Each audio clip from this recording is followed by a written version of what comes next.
Hello guys, WhatsApp, कैसे हो आप लोग? मस्त हो गया।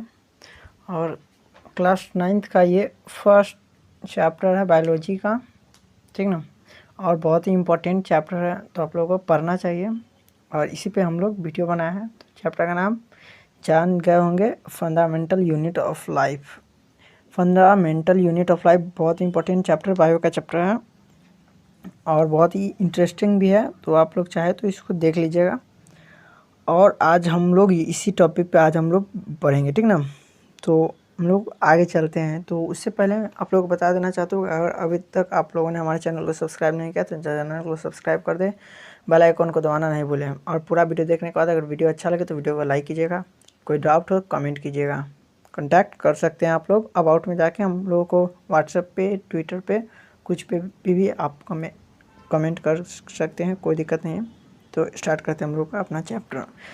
कह रहा अब लिविंग ऑर्गेनिज्म। अब चैप्टर का हम लोग पहले हिंदी समझते हैं। हिंदी क्या है? जीवन का जो सबसे मुख्य जो यूनिट है उसके बारे में हम लोग को पढ़ना है।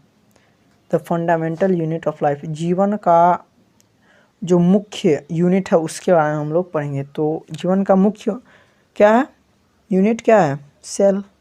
तो हम लोग जो इस चैप्टर में पढ़ेंगे वो पूरा सेल के बारे में ही पढ़ेंगे। कह रहा all living thing made up of fundamental unit of life called cell. जो जितने भी लिविंग ऑर्गेनिज्म है वह जो है वह किससे मेड अप हुए हैं, और वो छोटे छोटे जो मुख्य यूनिट है उसका नाम क्या है? वो है सेल। तो जो सेल जो है वही उसी के कारण, जो हमारा मुख्य यूनिट होने के कारण और कुछ लिविंग ऑर्गेनिज्म जो है वह बने हैं। तो सेल ही है जिसके द्वारा सारा जो ऑर्गेनिज्म है वह बना है। अब आप लोग एग्जाम्पल ले सकते हैं। अमोइबा एक छोटा सा जीव है जो कि यूनिसेलुलर है, वो है एक सेल से बना हुआ है। और एक हम लोग है एनिमल कह सकते हैं, या हम लोग ह्यूमन बीइंग ही है, तो वो भी हम लोग कह सकते हैं मल्टी सेलुलर है। मतलब सेल है लेकिन बहुत सारे हैं, हज़ारों मिलियंस भी होंगे तभी हम लोग फॉर्म हुए हैं। अब कह रहा है सेल। अब सेल का वर्ड का जो लैटिन वर्ड है उसका मीनिंग क्या होता है? आप लोग एनसीईआरटी बुक में अगर आप लोग पूरा अच्छे से पढ़ोगे तो आप लोगों को पूरा अच्छे से समझ में आएगा। उससे अच्छा आप लोग शॉर्ट्स में, ये नोट्स भी इम्पोर्टेंट है, आप लोग शॉर्ट्स में देख सकते हो। शॉर्ट में तो उस यहाँ पे मैंने बहुत दिमाग लगा के उसके बाद मैंने ये ढूंढा है, बहुत इम्पोर्टेंट है और बहुत सिंपल वे में समझाया। बने रहिए अंतिम तक। कह रहा है सेल जो है वो लैटिन वर्ड है जिसका मीनिंग होता है लिटिल रूम। लिटिल रूम मतलब छोटा सा घर, रूम या कमरा। एक साइंटिस्ट था Robert Hooke. Robert Hooke scientist था जिसने देखा एक छोटे रूम को, मतलब सेल को देखा। किसको? सेल को देखा। इन ए कॉर्क मतलब बार्क ऑफ ट्री के बार्क मतलब जो छाल होते हैं ना, उसके छाल में देखा। और जो कि कैसा दिख रहा था? हनी कॉम्ब के जैसा दिख रहा था, मतलब मधुमक्खी के छत्ते जैसा दिख रहा था। तो उसने ये वर्ड, लैटिन वर्ड उसने यूज किया, सेल। सेल का लैटिन वर्ड है, उसको यूज किया और उसने क्या किया, इसको डिस्क्राइब किया बायोलॉजी में। और अभी तक हम लोग जो है डिस्क्राइब करते आ रहे हैं। और यह जो यूनिट है ये अभी के दिनों में भी बहुत यूजफुल है बायोलॉजी में, और जिसको हम लोग कह सकते हैं सेल बायोलॉजी भी कर सकते हैं, ठीक ना। अब कह रहा द कंपाउंड माइक्रोस्कोप। अब एनसीईआरटी में ये भी दिया हुआ कंपाउंड माइक्रोस्कोप। अब कंपाउंड माइक्रोस्कोप क्या होता है? तो कंपाउंड माइक्रोस्कोप जो है वह एक, उसके पास एक माइक्रोस्कोप है, एक प्रकार का माइक्रोस्कोप है जिसमें हम लोग आँख से देख सकते हैं, ऑब्जेक्ट को हम लोग रख सकते हैं, लेंस रहता है और एक कंडेंसर रहता है किसी भी सेल को देखने के लिए।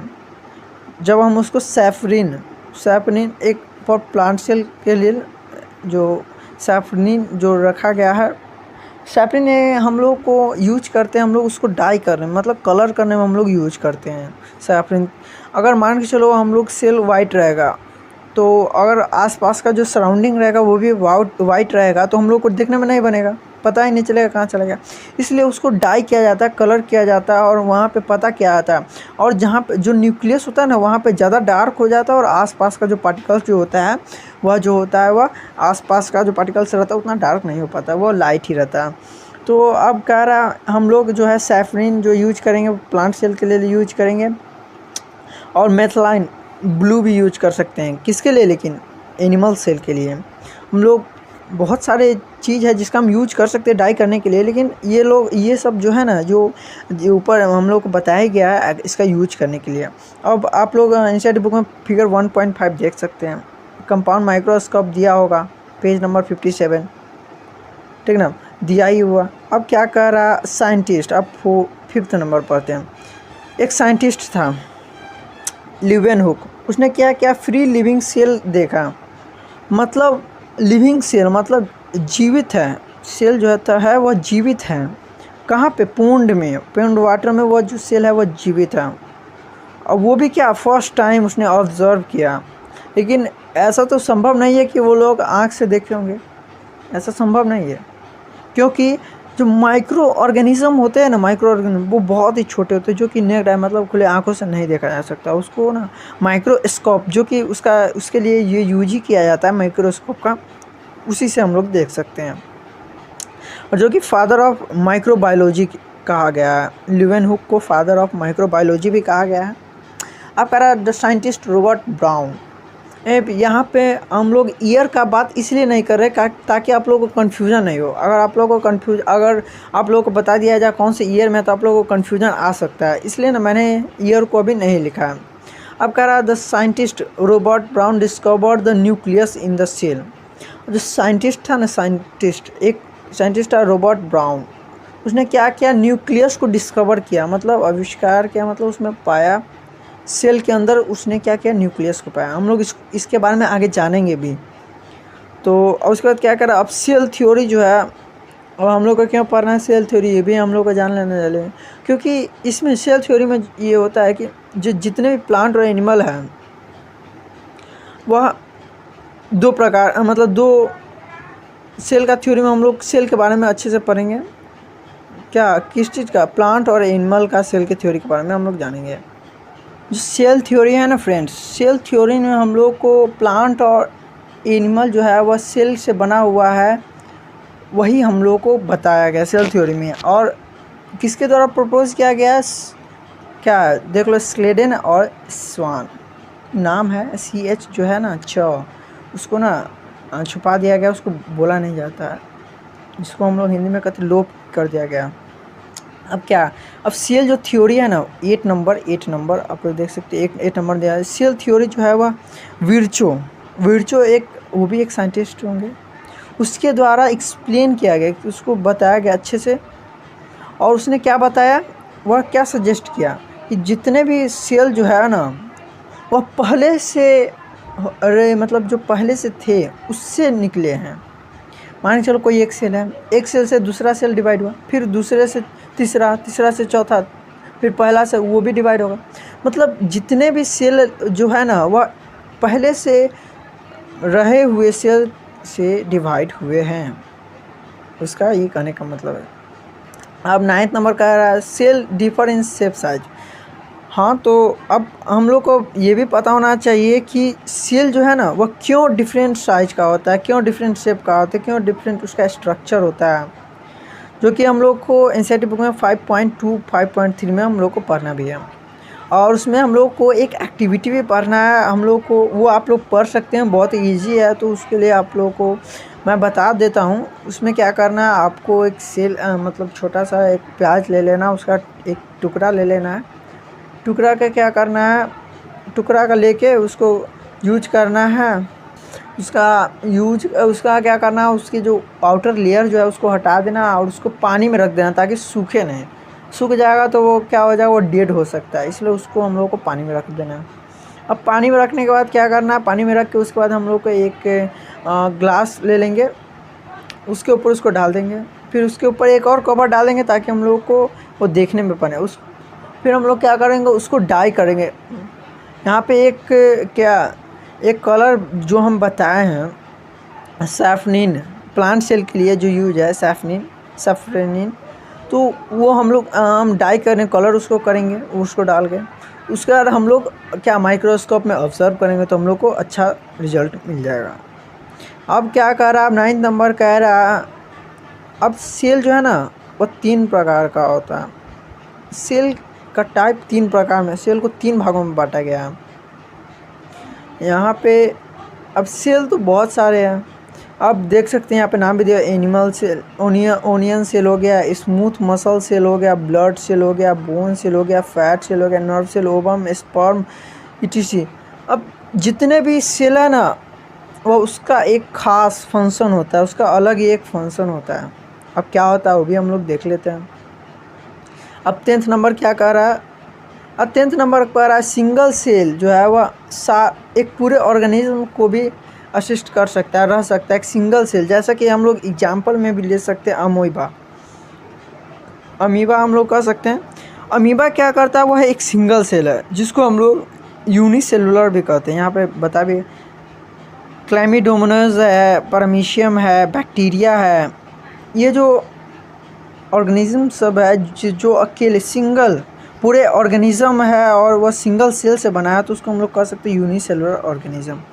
अब मल्टी सेलुलर किसको कहेंगे, जिसमें मल्टी ज़्यादा, मतलब जो ऑर्गेनिज्म जिसके पास बहुत सारे सेल हो, सेल का ग्रुप हो, तो उसको हम लोग मल्टी सेलुलर कह सकते हैं।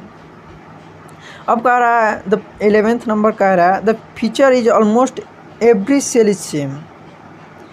फीचर जो दिया गया है वह सारे सेल में सेम है, plasma membrane, nucleus and cytoplasm, जो कि हम आगे पढ़ेंगे।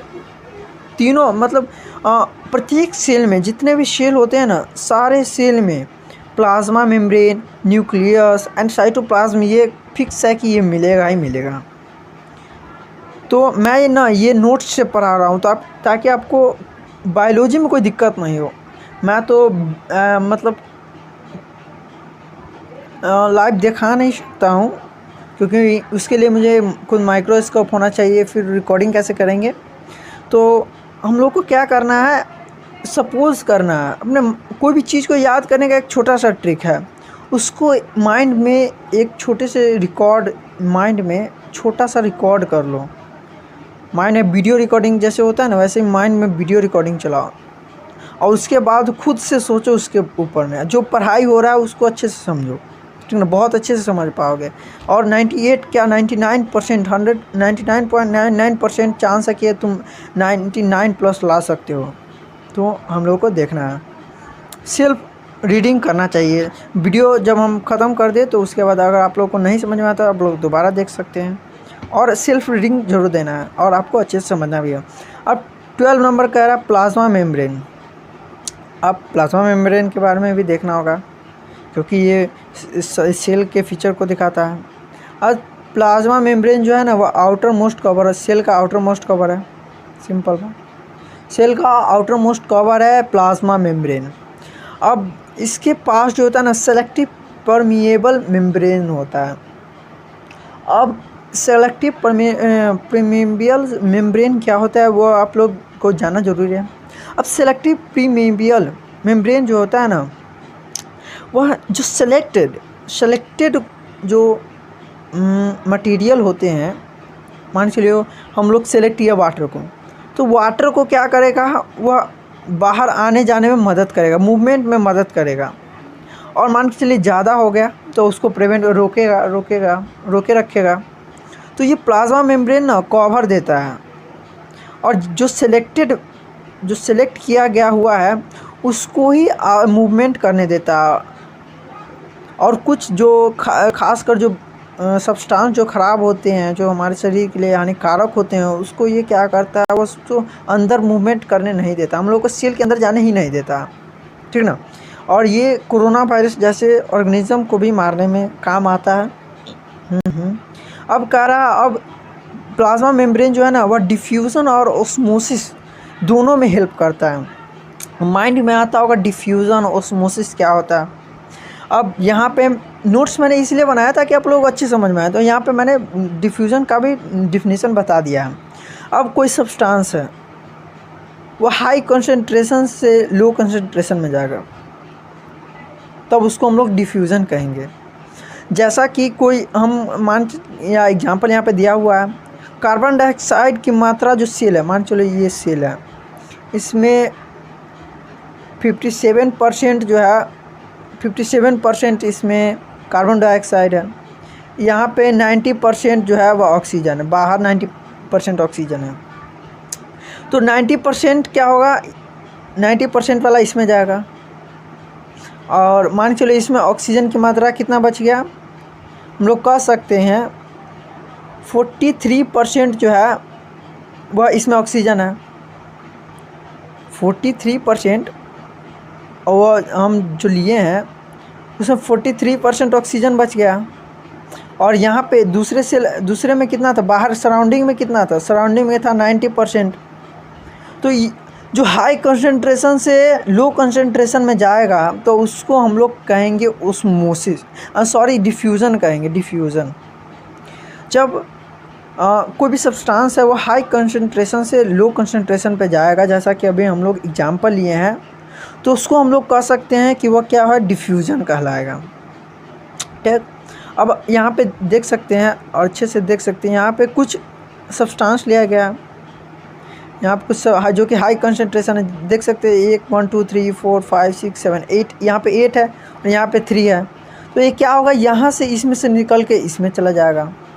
तो यहाँ से इक्वल जब तक नहीं होगा तब तक डिफ्यूज़न जो है वो होता रहेगा, डिफ्यूज़न चालू रहेगा।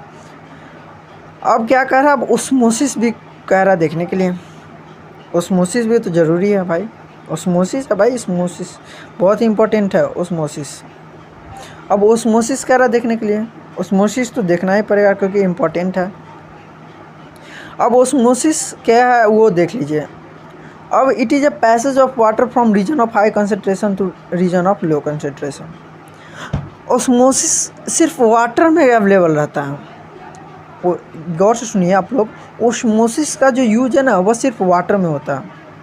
वाटर आप लोग जानते हैं ना, वाटर जब सराउंडिंग में ज़्यादा रहे और सेल के पास कम रहे तो वो क्या करेगा, सराउंडिंग से जो सेल है वो अपने अंदर में लेगा। और कुछ 3 प्रकार के मूवमेंट होते हैं, हाइपोटोनिक, आइसोटोनिक, हाइपरटोनिक। अब तीनों को हम लोग आगे पढ़ेंगे, लेकिन पहले आप लोग अच्छे से समझ लीजिए ओस्मोसिस क्या होता है। जब कोई सेल है, ये सेल हम लोग ले लिए और पास में ये सराउंडिंग है, सराउंडिंग हुआ, सॉरी ये सराउंडिंग हो गया। अब इसके पास क्या हम बोले 17% हम लोग कह सकते हैं, 17% इसके पास वाटर है और बाहर 95% वाटर है। तो ये क्या करेगा, 95% है, ठीक ना, 95% है और यहाँ 17% है। तो क्या करेगा, ये जो है ना ये लेके इसमें चला जाएगा, सेल जो है अपने में ले लेगा। या मान के चलिए हम लोग लेते हैं, अगर हम लोग ये लिए, ये 95 है और ये हो गया 45, अब यहाँ से इसमें जाएगा। तो हम लोग कह सकते हैं कि हाई कंसंट्रेशन से लो कंसंट्रेशन में अगर वाटर जाए तो उसको हम लोग ओस्मोसिस कहेंगे, जो कि सेमी परमिएबल है, ठीक ना। अब सेमी परमिएबल में वाटर भी आता है, ऑक्सीजन भी आता है, जैसे कि आप लोग ने देखा भी, कार्बन डाइऑक्साइड का एग्जांपल लिए हम, तो वो क्या सेमी परमिएबल है, उसको सेलेक्ट कर दिया गया, ठीक है। अब यहाँ पे हायर कंसंट्रेशन से देखिए, यहाँ पे देख सकते हैं आप लोग, यहाँ पे अच्छे से समझाने के लिए यहाँ पे एक एग्जांपल भी हमने लिया है। सॉल्यूट है ये और ये वाटर है, देख सकते हैं आप लोग, देख सकते हो सॉल्यूट वाटर, देख सकते हैं यहाँ पे जो ग्रीन है वह 4 ही है। यहाँ पे देख सकते हैं आप लोग कितना सारा यहाँ पे ग्रीन है। यहाँ पे फिर देख सकते हैं, यहाँ पे आप लोग देख सकते हैं, फिर यहाँ पे वाटर की मात्रा इसमें ज़्यादा है, इसमें कम है। तो इसमें से क्या होगा, इसमें चला जाएगा और दोनों इक्वल हो जाएगा। जब दोनों 5 ये है इज इक्वल टू 5 हो जाएगा तो हम लोग कह सकते हैं वाटर अगर है तो ओस्मोसिस के थ्रू या डिफ्यूज़न के थ्रू, ये दोनों एग्जाम्पल है, उसके थ्रू जो है वह एक जो बड़ा है उसमें से जाके वह जो छोटा स्पेस है उसको भर दिया, जो और उसको इक्वल कर दिया गया, ठीक। अब क्या कर रहा है, इसका ए देख लेते हैं, किसका, अब यहाँ पर 12 का ए अब देख लेते हैं, वो भी इम्पोर्टेंट है। 12 का ए क्या करा, the cell gain water if medium sir. अब हम लोगों ने जो 3 बात किया था, 3 तरीके से लेते हैं, 3 नाम प्रोसेस का नाम दिया गया है। Hypotonic, isotonic, hypertonic. अब तीनों को हम लोग अभी जानेंगे। अभी जानेंगे। अब जब सेल जो है वह वाटर को गेन करे, मतलब वाटर को सेल जो है वह अडेप्ट करे, अपने में ले, और medium surrounding the cell has higher water concentration. जैसा कि हम लोगों ने देखा, कोई भी ऑब्जेक्ट के पास, ये ऑब्जेक्ट है और ये एक ऑब्जेक्ट है, ये सराउंडिंग हो गया, हम लोग इसको सराउंडिंग मान लेते हैं। सराउंडिंग ये है और इसको हम लोग मान लेते हैं अपना घर, ये हम लोग मान लेते हैं। अब क्या होगा, सराउंडिंग के पास ज़्यादा है और इसके पास स्पेस कम है। सराउंडिंग बड़ा है और ये कम है। सराउंडिंग बड़ा है और ये हमारा जो घर है वो छोटा है। तो क्या होगा, सराउंडिंग से अपने घर में आ जाएगा। जब सराउंडिंग से अपने घर में आएगा तो क्या होगा, हमारा जो ये होगा, हमारा सेल जो होगा और सराउंडिंग जो होगा वो जब इक्वल हो जाएगा, और तो इसी प्रोसेस को जब सेल जो है वो वाटर को गेन करे सराउंडिंग से, तो उसको हम लोग कह सकते हैं हाइपोटोनिक सॉल्यूशन। ठीक ना। अब हम लोग चलते हैं सेकेंड पे, बी पे। अब सेल जो है वह सेम वाटर कंसंट्रेशन ले रहा है, और जैसे अब हम लोगों ने क्या देखा कि जब सराउंडिंग और जब हम लोग का जो सेल है वह इक्वल हो जाए, जब वाटर गेन करे तो हाइपोटोनिक, सराउंडिंग से वाटर गेन करे। सेकेंड हो गया जब सेल जो है यूज किया गया है और जो वाटर का जो कंसंट्रेशन सराउंडिंग में है वो दोनों सेम रहे, तो उसको हम लोग कह सकते हैं आइसोटोनिक। यहाँ पे हमारा घर है और यहाँ पे हमारा सराउंडिंग है, दोनों सेम रहे, तो हम लोग क्या कह सकते हैं, हमारा घर सेम है, न गेन किया न लूज़ किया। ऐसे में क्या होगा, कोई भी चेंज नहीं आएगा। जब चेंज कोई भी नहीं आया तो उसको हम लोग कह देंगे आइसोटोनिक है। किसी प्रकार से आपसे क्वेश्चन पूछ सकता है एग्जाम में, तो पहले ही सतर्क रह जाइए। अब क्या कर रहा है, आप सी में देख सकते हैं, जब सेल के पास ज़्यादा वाटर है, अब हम लोग ले लेते हैं सेल, ये है, ये हो गया सेल और ये हो गया सराउंडिंग ये हो गया। जब सेल जो है वह वाटर को लूज़ करे, जब वाटर का कंसंट्रेशन उसके पास ज़्यादा हो जाए, तो हम लोग उसको कह सकते हैं हाइपोटोनिक सॉल्यूशन है। हाइपोटोनिक सॉल्यूशन है जब सेल जो है वह वाटर को लूज़ करे तब। अब यहाँ पे भी एक चीज़ बताया, नोट करने के लिए कहा गया, आप लोग नोट भी कर लीजिएगा। वैसे तो ये नोट्स है ही कि, और आप लोगों को नोट्स इसको पूरा लिख ही लेना है, क्योंकि ये मैंने इसको एकदम स्लो मोशन और सबसे जितना अच्छा हो सके उतना अच्छा मैं बताया, तो इसको आप लोग अच्छे से लिख लीजिएगा। अब क्या कर रहा है, इंडोस्मोसिस के बारे में बता रहा है। जब सेल जो है वह वाटर को ले अपने में गेन करे तो उसको इंडोस्मोसिस कहते हैं। ठीक ना। और जब वाटर को छोड़े, ओमिशन करे, तो उसको हम लोग कह सकते हैं एक्समोसिस। ऑस्मोसिस होता ना, उसमें एक्स जोड़ दिया, एक्सऑस्मोसिस हो गया। तो ये हम लोग कह सकते हैं। अब क्या कर रहा है, प्लाज्मा मेम्ब्रेन के बारे में बताया गया। प्लाज्मा मेम्ब्रेन क्या है, अब यहाँ पे अब देख सकते हैं, यहाँ पे को अच्छे से अब समझ में आ जाएगा क्या क्या है। एक्स्ट्रा सेलुलर फ्लूइड है, प्लाज्मा मेम्ब्रेन में हम लोग क्या देखा, कवर था, सेल का कवर के बारे में बात किया गया। यहाँ पे भी सेल का कवर लिया गया है। इंडोसाइटोसिस को देख सकते हैं, यहाँ पे गेन कर रहा है, ये ले रहा है। एग्जाम्पल में इंडोसाइटोसिस का एग्जाम्पल देख सकते हैं, और यहाँ पे एरो देख सकते हैं, यहाँ पे छोड़ रहा है। तो आप लोग को अच्छे से समझ में आ गया होगा, जब वाटर या कोई भी फ्लूइड रहे उसको अगर गेन करे तो इंडोसाइटोसिस, अगर कोई वाटर फ्लूइड को छोड़ दे, लूज़ करे, तो एक्सोसाइटोसिस हो जाएगा। ठीक। अब हम लोग बात करते थे सेल, 13 नंबर है। अब सेल जो है engulf food is called endocytosis. जैसा कि आप लोगों ने फिगर में ही देख लिया, इंडोसाइटोसिस जब कोई भी फूड को गेन करे तो उसको इंडोसाइटोसिस कहते हैं। और जो सॉलिड को इजेक्ट करें अगर कोई सॉलिड है उसको हम लोग बाहर निकाल रहे हैं, सेल से बाहर निकल रहा है, तो उसको एक्सोसाइटोसिस कहेंगे, ठीक ना। अब अमीबा जो है वह इंडोसाइटोसिस करता है, मतलब क्या अपने आसपास का जो फूड है उसको गेन करता है और सॉलिड के रूप में अपना जो एक्सक्रिएशन है, वेस्टेज है, उसको निकालता है, तो उसको हम लोग क्या कह सकते हैं, एक्सोसाइटोसिस। अब क्या कह रहा है, अब 14 नंबर कह रहा है द सेल वॉल। अब सेल वॉल क्या हम लोग कह सकते हैं, सेल वॉल का एग्जाम्पल या कुछ भी कहे तो सेल वॉल जो होगा, नॉर्मल बात से पता चल रहा है, वॉल दीवार होता है, दीवार प्लांट सब में होता है, तो सेल वॉल सिर्फ प्लांट में होता है, एनिमल में नहीं होता है। आप लोग गौर कीजिएगा, आप लोग पता चल जाएगा। तो सेल वॉल जो है वह सेलुलोज से बना रहता है और वह एक एक्स्ट्रा कवर देता है कोई भी प्लांट को, कोई भी प्लांट जो है उसको एक्स्ट्रा कवर देता है। प्लाज्मा मेम्ब्रेन क्या करते हैं, वो एक कवर देता है, सेल को कवर देता है, लेकिन ये सेल वॉल जो है ना वह सेकेंड कवर देता है प्लांट को। यह एक स्ट्रक्चरल स्ट्रेंथ प्लांट को देता है, ढांचा बनाने में मदद करता है। जब वाटर को जब लिविंग सेल जो है वो लूज़ करे तो ये उसको श्रिंक होने, जो सेल वॉल जो है उसको ना दूर ले आता है उससे, समझे ना। और इस फेनोमेनन को ना हम लोग कहते हैं प्लाज्मोलिसिस, प्लाज्मोलिसिस यहाँ पे देख सकते हैं। अब जब सेल वॉल जो है होता है प्लांट में होता है, fungi, bacteria, hypotonic external media without B.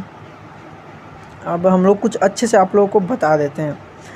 अब यहाँ पे बताया गया है कि जब वाटर का कंसंट्रेशन ज़्यादा हो जाए सेल में, अब पेट भर जाए, उसके बाद भी अगर आप लगातार खाते जा रहे हो तो वो क्या फट सकता है।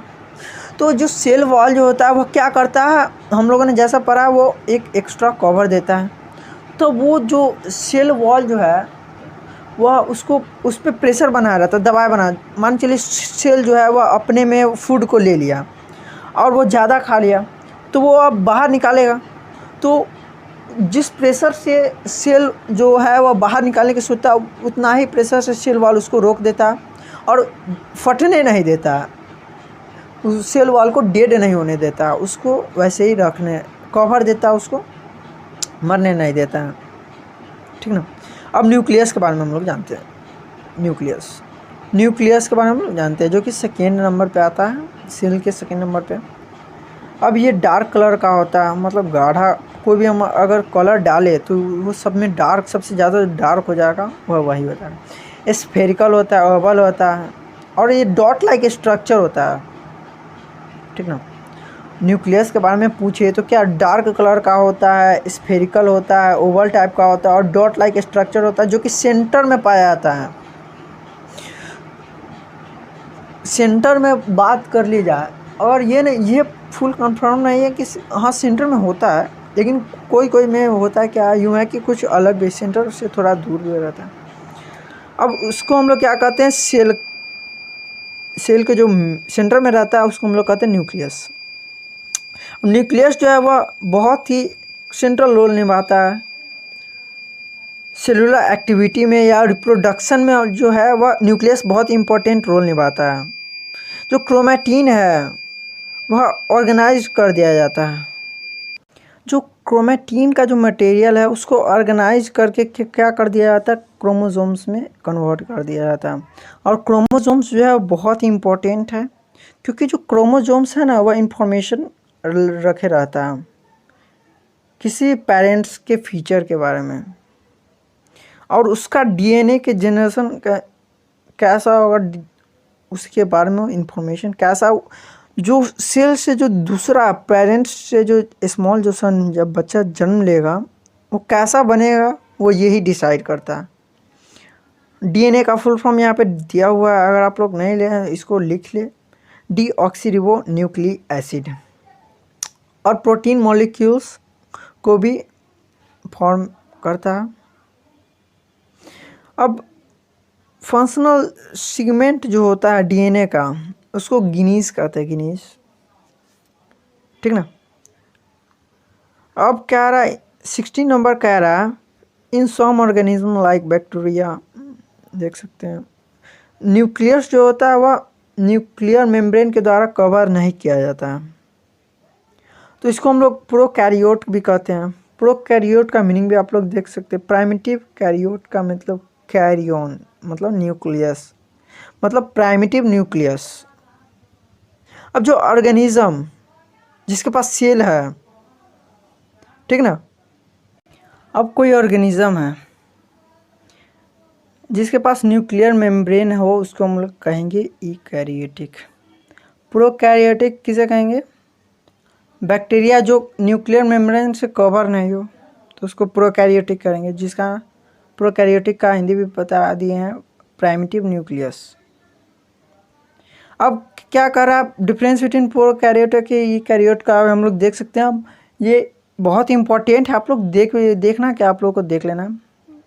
5.4 फिगर में भी दिया हुआ है एनसीईआरटी बुक के पेज 62 में। मैं इसलिए ये पेज दे दिया हूँ ताकि आप लोग एग्जाम अगर फिगर के साथ देखोगे ना तो आपको अच्छे से समझ में आ जाएगा। अब प्रोकैरियोट के बारे में हम लोग देख लेते हैं। अब प्रोकैरियोट और यूकैरियोट के डिफरेंस के बारे में जो बात किए थे देखने के लिए वो हम लोग देख लेते हैं। अब प्रोकैरियोट का जो जनरल साइज होता है वह 1 से 10 माइक्रोमीटर होता है। फ्रेंड्स यहाँ पे जो ये यूज किया गया है उसको हम लोग कहते हैं माइक्रो, और ये एम लगा दिया, माइक्रोमीटर हो गया, ठीक ना।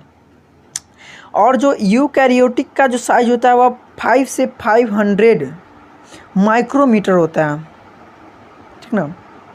और आप लोगों को भी अगर दिक्कत हो, फिर भी दिक्कत हो कैसे लिखा जाता है, तो आप लोग एन को उल्टा कर दीजिएगा, एन को उल्टा कर दीजिए और यहाँ पे एक छोटा सा लाइन घिस दीजिएगा, आपको हो जाएगा माइक्रोमीटर।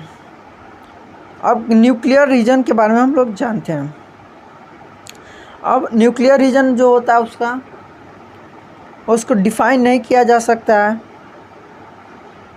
और सराउंडेड जो कि न्यूक्लियर मेम्ब्रेन से सराउंडेड रहता है, और जिसको न्यूक्लियाइड भी कहते हैं।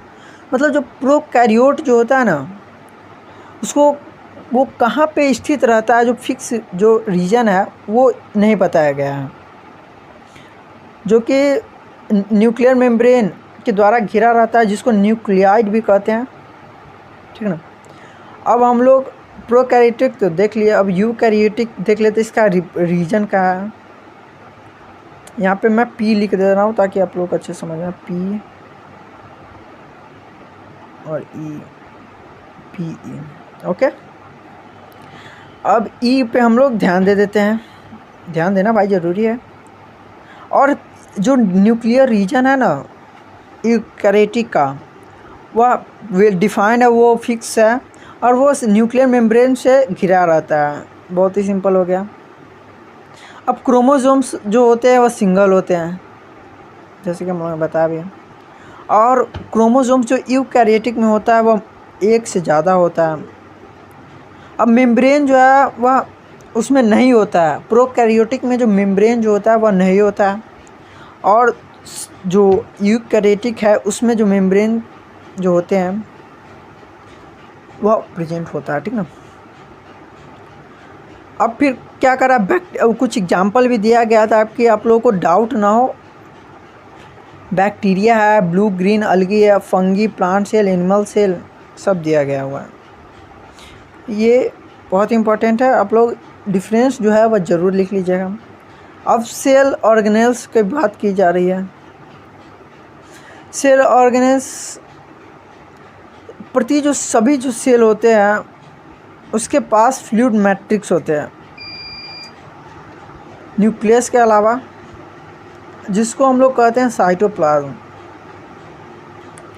अब न्यूक्लियस और साइटोप्लाज्म जब मिल जाते हैं तो उसको प्रोटोप्लाज्म कहते हैं, समझे।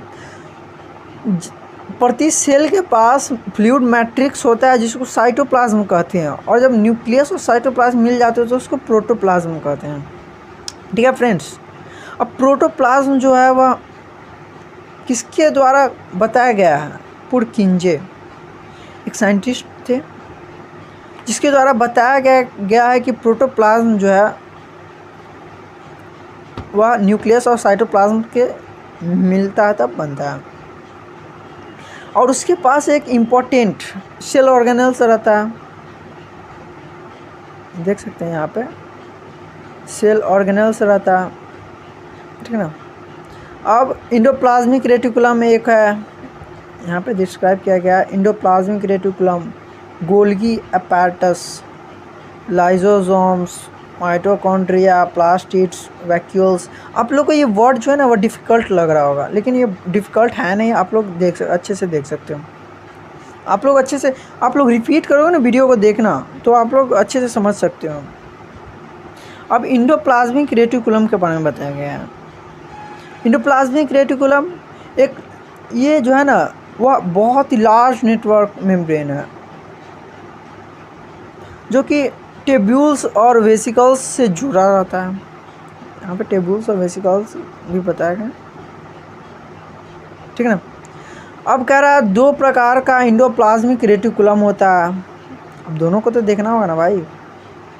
अब एक रफ इंडोप्लाज्मिक और दूसरा होता है स्मूथ इंडोप्लाज्मिक। यहाँ पे देख सकते हो रफ स्मूथ, इसका शॉर्ट फॉर्म भी दिया गया हुआ है RER-SER। रफ मतलब R, E मतलब इंडोप्लाज्मिक रेटिकुलम मतलब RER हो गया। ये रफ इसलिए दिखता है क्योंकि राइजोसोम्स जो होता है वो इसके सरफेस पे अटैच्ड होता है। राइजोसोम्स जो होता है ना वो इसके सरफेस पे अटैच्ड होता है, और ये जो है ना वह प्रोटीन के सिंथेसिस में मदद करता है, ठीक ना। अब स्मूथ इंडोप्लाज्मिक देखना होगा। अब स्मूथ इसका शॉर्ट फॉर्म SER है। ये स्मूथ दिखता है क्योंकि राइजोसोम्स जो होता है वो अटैच्ड इसमें नहीं होता। अब कोई स्मूथ सरफेस है उसके ऊपर हम लोग कील डाल देंगे, कांटी जिसको हिंदी में कहते हैं, तो वो क्या खरकर नहीं होगा, खरकर होगा नॉर्मल बात है। उसके बीच में कोई भी चीज़ हम मटेरियल डाल देंगे जो और उसको रफ बना दे तो रफ हो ही जाएगा, सिंपल बात है। तो जब उसमें कुछ नहीं होगा तो वह हो जाएगा सॉफ्ट, स्मूथ हो जाएगा, मुलायम हो जाएगा।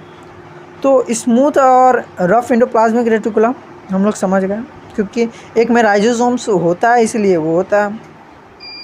और जो ये है ना वो मॉलिक्यूल्स फैट मॉलिक्यूल्स के सिंथेसिस में मदद करता है, फैट मॉलिक्यूल्स के सिंथेसिस में मदद करता है। अब बात करते हैं आगे SER मतलब स्मूथ इंडोप्लाज्मिक रेटिकुलम, जो कि फंक्शनिंग कोई भी एंजाइम है उसके फंक्शन में मदद करता है। और तो हम लोग यहाँ पे थे फंक्शन ऑफ एंजाइम में मदद करता है, और एक और चीज़ में मदद करता है, वो हार्मोन्स को बायोकेमिकल एक्टिविटी में से वह उसको कैरी आउट करता है, ठीक है। अब जो स्मूथ इंडोप्लाज्मिक रेटिकुलम है वो बहुत सारे पॉइजन से हम लोग को बचाता है, और हम लोग को सेल में जो ड्रग्स है सेल से ड्रग्स को निकालने में भी मदद करता है। इंडोप्लाज्मिक रेटिकुलम का जो स्मूथ इंडोप्लाज्मिक रेटिकुलम है वो मदद करता है।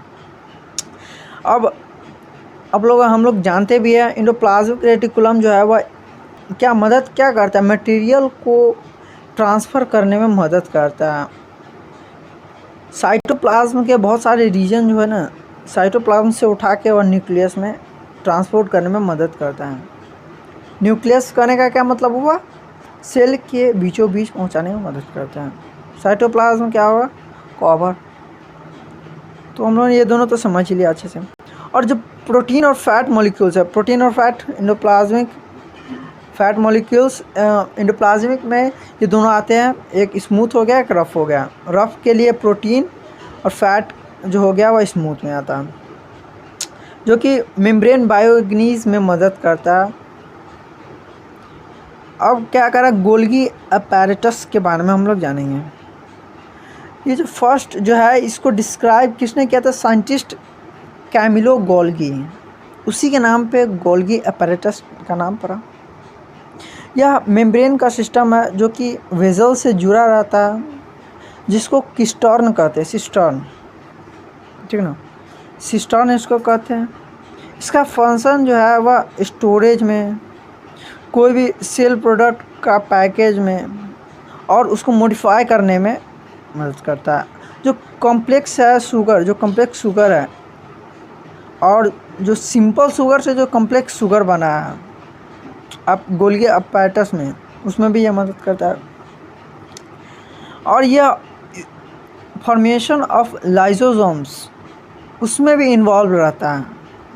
क्या चीज़? Golgi apparatus. अब ये भी हम लोग जानना जरूरी है लाइसोसोम्स क्या होता है। डाउट तो आया होगा ना, डाउट तो फिक्स से आना ही है। जब नहीं समझ में आया तो डाउट होगा ही, और डाउट होगा तो मैं क्लियर करने आऊँगा ही। तो लाइसोसोम्स जो है वह मेम्ब्रेन सैक लाइक स्ट्रक्चर जो नहीं होता है ना, सॉरी, जो लाइसोसोम्स जो होता है ना वह मेम्ब्रेन को बाउंड किए हुआ रहता है, जो कि पावरफुल डाइजेस्ट एंजाइम को डाइजेस्ट करने में मदद करता है, जो कि सेल ऑर्गेनेल्स के द्वारा वार्न किया गया है। वार्न आउट, जब सेल जो होता है ना वो डैमेज हो जाता है, उसको डैमेज कर दिया गया रहता है, जो लाइसोसोम्स जो होता है वह फूट जाता है।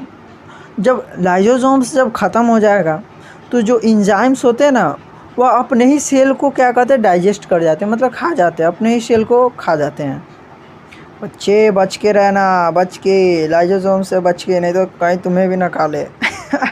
मजाक कर रहा था। क्या कह रहा उसके बाद, अब हेंस इसको अब क्या कहेंगे, सुसाइड कहेंगे। तो उसी के नाम पे, सुसाइड के नाम पे इसको नाम धरा गया suicidal bag of the cell. मतलब अगर फूट गया तो क्या होगा, लाइसोसोम्स जब फूट जाएगा, ब्रास्ट कर जाएगा, एंजाइम जो है वह अपने ही सेल को मार कर खा जाए, अपने ही सेल को खा जाएगा। ओ भाई, ऐसा कहीं होता है क्या? खुद को मार दिया जाता है। चलो, कहीं वेस्ट नहीं निकलेगा। तो वैसे तो ये वेस्ट सिस्टम है, डिस्पोजल सिस्टम है सेल का, लेकिन फिर भी सही है। अब बात करते हैं माइटोकॉन्ड्रिया। अब माइंड में 3 बार पढ़ा तो उसके बारे में तो जाने होंगे, तो अगर जाने पहले से हैं तो आ ही गया होगा क्वेश्चन, डाउट सब।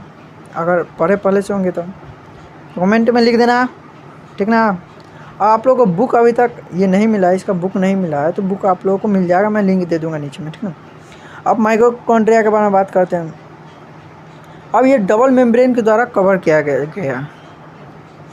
अब जो आउटर मेम्ब्रेन जो है ना वह वेरी पोरस है, और जो इनर मेम्ब्रेन है वह बहुत ज़्यादा फोल्ड किया गया है, बहुत अंदर तक फोल्ड किया गया। अब ये जो फोल्ड है ना, this fold create a large number of area of ATP। ये भी आप लोगों को नहीं समझ में आया होगा। मतलब ATP एक मॉलिक्यूल्स है जो कि सिंथेसिस करने में मदद करता है, जिसका फुल फॉर्म है एडेनोसिन ट्राइफॉस्फेट।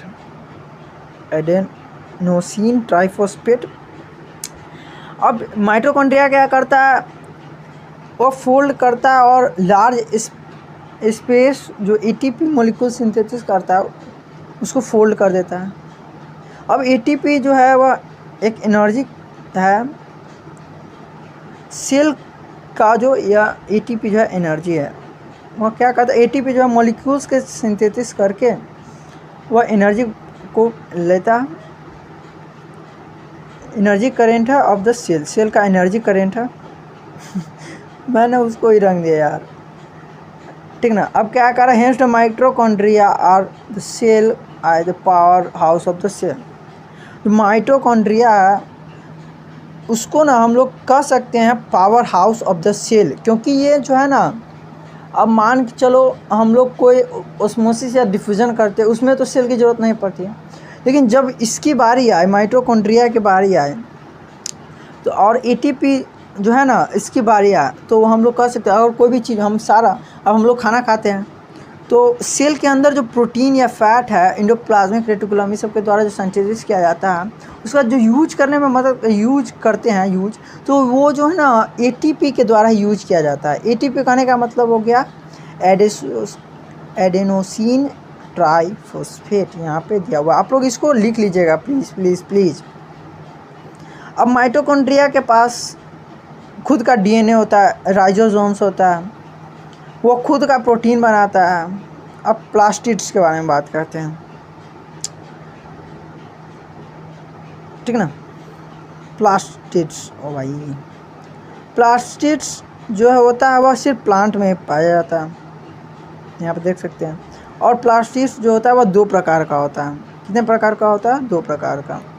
एक क्रोमोप्लास्ट, जो कि नाम सुने ही होंगे, ये रहा फर्स्ट, और दूसरा है ल्यूकोप्लास्ट।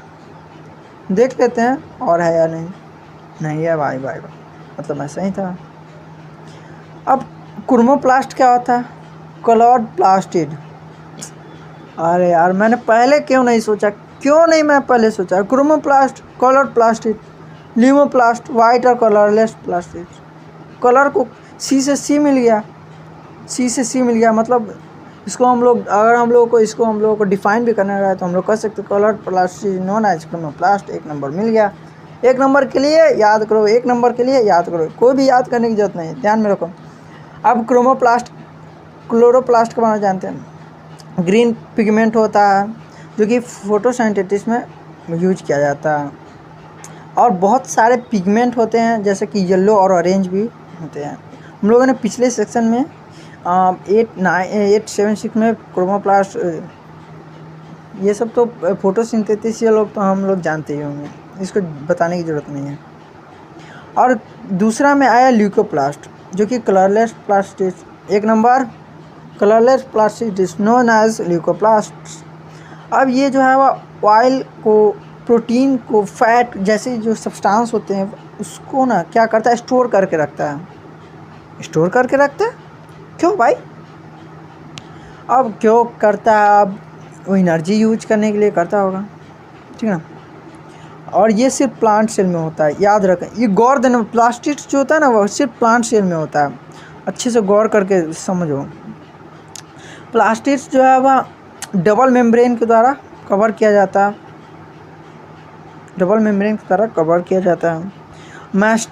जो मैट्रिक्स जो है प्लांट सेल में, उसको हम लोग क्या कहते हैं? स्ट्रोमा। याद रखिएगा, बहुत ही इम्पोर्टेंट है। जो मैट्रिक्स पाया जाता है उस प्लांट सेल में उसको स्ट्रोमा कहते हैं, जो कि इंजाइमेटिक रिएक्शन करने में के लिए वो रहता है। प्लास्टिड्स जो है वह उसके पास खुद का डीएनए रहता है, राइबोसोम्स, वो खुद का प्रोटीन बनाता है। They make their own protein. ओ भाई, मतलब वो खुद का प्रोटीन बनाता है। अब बात हम लोग करते हैं वैक्यूल्स के बारे में। अब वैक्यूल्स क्या होता है, ये भी बहुत इंटरेस्टिंग और मज़ेदार भी है। Vacuoles storage sac for solid और लिक्विड कंटेंट।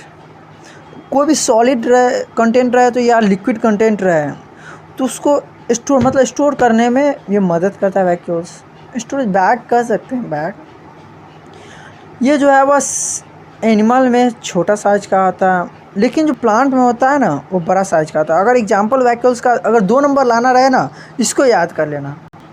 स्टोरेज के लिए मदद करता है वैक्यूल्स। सेकेंड, स्मॉल साइज का होता है एनिमल में, और प्लांट में बिग साइज का होता है, याद कर लेना। और एक को अगर 3 नंबर लाना है तो वह 50 से 90% जो है वह सेल का वॉल्यूम कवर किया रहता है। और ये हेल्प करता है टर्गेडली एंड रिगिडली टू द सेल। ओ भाई, सेल को कठोर बनाने में यह मदद करता है। बहुत सारे सब्सटेंस हो गए जैसे कि अमीनो एसिड हो गया, शुगर्स हो गया, ऑर्गेनिक एसिड हो गया, प्रोटीन हो गया, वो सब जो है ना वह वैक्यूल्स में ही रखा जाता है। याद रखो, ये 3 नंबर लाने आना। अब क्या करा, इन अमोइबा फूड वैक्यूल्स जो है वह बहुत इंपॉर्टेंट रोल निभाता है। क्या करता है, ये फूड को ऑब्जर्व कर लेता है और फूड वैक्यूल्स में जाके जमा कर लेता है ताकि धीरे धीरे यूज करें। बहुत अच्छा। अब सेल के बारे में हम लोग बहुत कुछ जान चुके हैं। वैसे तो मैंने फिगर नहीं देखा है, लेकिन आप लोगों को मैंने यहाँ पे एरो प्लीज़, यहाँ पे हम लोग ने प्लीज़ करके यहाँ पे दे भी दिया। 5.5 में एनिमल सेल के बारे में, प्लांट सेल के बारे में 5.6 में बताया गया। पेज नंबर तक मैंने बता दिया है, तो आप लोग फिगर ज़रूर देख लेना ताकि आप लोगों को अच्छे से समझ में आ सके, ठीक है ना। अब सेल के बारे में हम लोग जानते हैं। सेल जो है फंडामेंटल स्ट्रक्चर और लिविंग, किसी भी लिविंग ऑर्गेनिज्म का हम लोग जान चुके हैं फंडामेंटल स्ट्रक्चरल यूनिट है, जो कि रेस्पिरेशन में मदद करता है ऑस्मोसिस के थ्रू, जैसा कि हम लोग पढ़े भी है पीछे। न्यूट्रिशन में मदद करता है, ऑस्मोसिस हो गया, डिफ्यूज़न हो गया, इसके थ्रू मदद करता है। कोई भी फूड को है ऑब्जर्व करता है एनर्जी लेने के लिए। और क्लियरिंग वेस्ट मटेरियल, वो भी हम लोगों ने पढ़ लिया। वेस्ट मटेरियल को हम लोगों ने क्या किया, उसको मैंने क्या किया, ऑब्जर्व करके जो यूजफुल है उसको ऑब्जर्व कर लिया और वेस्ट मटेरियल को बाहर फेंक दिया, पढ़े हैं। और न्यू प्रोटीन को भी फॉर्म में मदद करता है सेल, ये भी हम लोगों ने पढ़ लिया है। तो हम लोगों का ये पूरा टॉपिक जो पढ़े हैं वो इसी पे था, पूरा टॉपिक जो था वो इसी पे था। सेल जो है fundamental structural unit of life और लिविंग ऑर्गेनिज्म है, रेस्पिरेशन में मदद करता है ऑस्मोसिस के थ्रू, न्यूट्रिशन ऑब्जर्व करता है, वेस्ट मटेरियल को बाहर निकालता है और प्रोटीन में मदद करता है। अब डिफरेंस बिटवीन प्लांट सेल और एनिमल सेल, यहाँ पे पेज 5.5 एनिमल सेल के बारे में, 5.6 प्लांट सेल के बारे में बताया गया, तो देख सकते हैं। अब हम लोग भी देख लेते हैं, हम 5.5 6 में रहे तो 7 में रहे तो हम लोग को क्या जाता है देखने में। अब बात करते हैं एनिमल सेल के बारे में। एनिमल सेल देख लेते हैं पहले। Animal cell was absent. Animal cell में सेल जो होता है, सेल वॉल, वह नहीं होता है। 5 नंबर लाना है, 1 2 3 4 5, 5 नंबर आपके हाथ में है, अच्छे से देख लीजिए आप लोग। 5 नंबर आपके हाथ में, ये क्वेश्चन हर साल पूछता है, हर साल पूछता है, आप लोग देख सकते हैं इसको। प्लाज्मा मेम्ब्रेन जो है वह आउटर लेयर में होता है, जो कि एनिमल सेल में मदद करता है उसको कठोर बनाने में। वैक्यूल्स जो होता है, जो कि हम लोग अभी थोड़ा पहले पढ़े हैं, वह स्मॉल साइज का होता है। प्लास्टिड्स जो होता है वह एब्सेंट होता है, प्लास्टिड्स नहीं पाया जाता। न्यूक्लियस जो होता है वह सेंटर में पाया जाता है। अरे भाई 5 नंबर का सवाल है, 1 ही मिनट में। सेल वॉल प्लांट में होता है, जैसे कि हम लोगों ने पढ़ा। सेल वॉल जो होता है वह आउटर लेयर पे होता है, जो कि कठोर, रिजिडिटी मतलब होता है कठोरता, उसको कठोर बनाता है।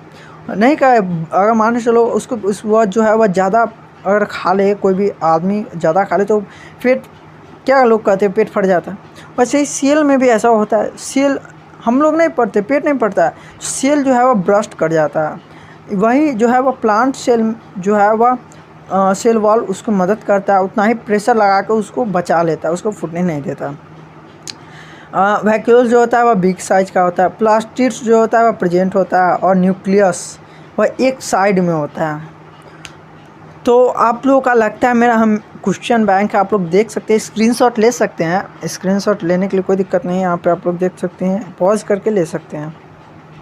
और कुछ क्वेश्चन भी है, आप लोगों को इसका आंसर चाहिए ना, आप लोगों को कमेंट में लिखना, आप लोग कमेंट में लिखना, मैं इसका आंसर दे दूँगा, क्योंकि आंसर जो होगा ना वो इसी में का होगा।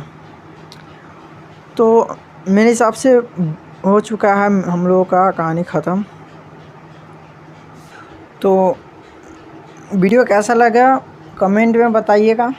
तो अगर अभी तक आप लोगों ने चैनल को सब्सक्राइब नहीं किया तो चैनल को सब्सक्राइब कर दे, बेल आइकन को दबाना ना भूले। मैंने यार बहुत मेहनत करके आपके लिए वीडियो बनाया है, प्लीज़ वीडियो को पूरा वॉच करें, चैनल को सब्सक्राइब कर दे, बेल आइकन को दबाना नहीं भूलिएगा। वीडियो को लाइक कर दीजिएगा और कमेंट में बताइएगा कैसा वीडियो लगा।